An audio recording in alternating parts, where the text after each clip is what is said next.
முதற்கண் என் நன்றியை தெரிவித்துள்ளேன். இன்னைக்கு காலையில் ஒருத்தன் ஃபோன் பண்ணான். எங்க குரூப்ல இந்த உண்ணாவிரதத்துக்கு கலந்துக்க வேணாம், ஏன்னா கொண்டு வந்திருக்கிற சட்டம் ரொம்ப நல்ல சட்டம் அப்படின்னா.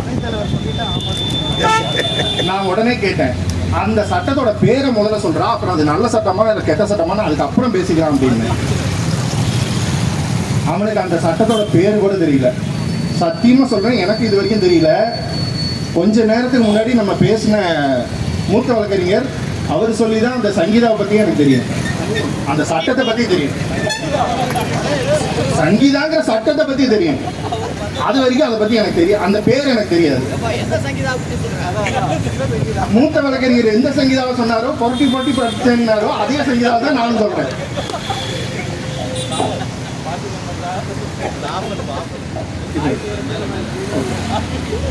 அதே சங்கீதாவை தான் சொன்னேன்.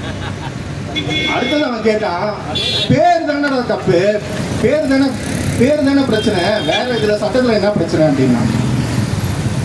ஏன்னா என்னை வளர்த்த எங்க அப்பா அம்மாக்கு நான் என் கேரக்டர்ல ஏதாவது தப்புனா அதை சொல்லி மாத்தணும். அதை விட்டு என்ன தூக்கி வச்சு விட்டு பக்கத்து வீட்டுக்காரன் நல்ல பையனா இருக்கான்னு தூக்கிட்டு வந்து அவனே வச்சுக்குவ. பேர் மட்டும் இல்லடா, அதுல இருக்க ஒவ்வொரு பிரச்சனையுமே எல்லாமே தப்பு தான்.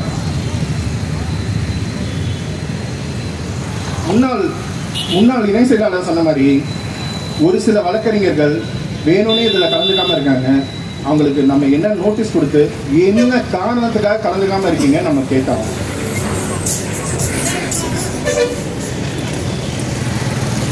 அடுத்தது என்ன கேட்டாங்கன்னா, நிறைய போலீஸ்காரங்க என்கிட்ட கேட்டாங்க, ஏங்க இதுக்கப்புறம் போராடி நீங்க என்னங்க பண்ண போறீங்க அப்படின்ட்டு. சட்டமே வந்துருச்சு, இதுக்கப்புறம் போராடி என்னதான் பண்ணுவீங்க, அதை கேன்சல் பண்ண முடியுமா அப்படின்னு. அப்படி யோசிச்சிருந்தா நெல்சன் மண்டேலா வெள்ளை மாளிகை முன்னாடி போய் உட்காந்துருக்க மாட்டார், தனியாளா. அவர் பின்னாடி எத்தனை பேர் இருந்தாங்கன்னு அன்னைக்கு அவர் யோசிக்கல, அவர் தனியாளா அங்க போய் உட்காந்தாரு. அவர் ஃபர்ஸ்ட் உட்காந்து தனியாளு, ஆனா அதுக்கப்புறம் அவர் பின்னாடி எவ்வளவு பெரிய கூட்டம் இருந்துச்சு, எல்லாமே மாறிச்சு. இதே மாதிரியே தான் காந்தியும் சரி. ஏன் பழச பேசிட்டு இருக்கணும்? ரீசெண்டா நம்ம ஜல்லிக்கட்டு போராட்டமும் எடுத்துக்கிட்டாலும் சரி, விவசாய போராட்டமும் எடுத்துக்கிட்டாலும் சரி, எதை வேணும்னாலும் எடுத்துக்கோங்க, முடியாதுங்கிறது எதுவுமே கிடையாது. நம்ம எல்லாம் ஒன்று சேர்க்கணும், அவ்வளோதான். அதை தலைவர் ஒன்று சேர்க்கணும். இந்த உண்ணாவிரதம் போராட்டம், ஆர்ப்பாட்ட போராட்டம் எல்லாம் வரவேற்கத்தக்கது.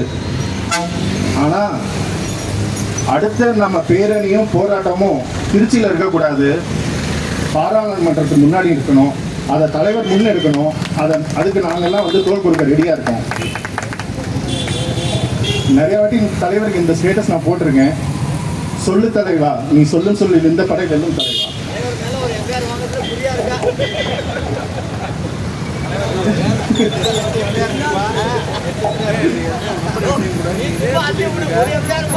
தலைவர் மட்டும் இல்ல, துணை செயலாளரும் துணைத் தலைவரும் அதுக்கு முன்னு எங்களை வழிகாட்டணும்.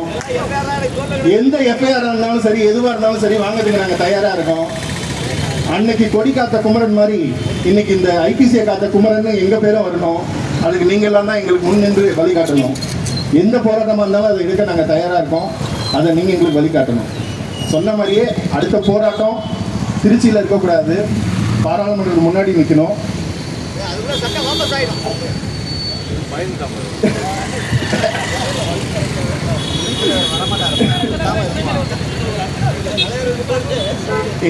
எங்க துணைத் தலைவர் முன்னாடியே பேசிட்டாரு போல இருக்கு. பிரதமர்கிட்ட சட்டம் வராதுன்னு முன்னாடியே எங்களுக்கு சொல்லிட்டாரு. அவரோட பேச்சை நம்பி என் உரை இதோட முடிச்சுக்கிறேன். உண்ணாவிரதம் ஓங்குக, உண்ணாவிரதமா அனைத்து வழக்கறிஞர் ஒற்றுமையும் ஓங்குக. வாய்ப்பளித்த அனைவருக்கும் நன்றி.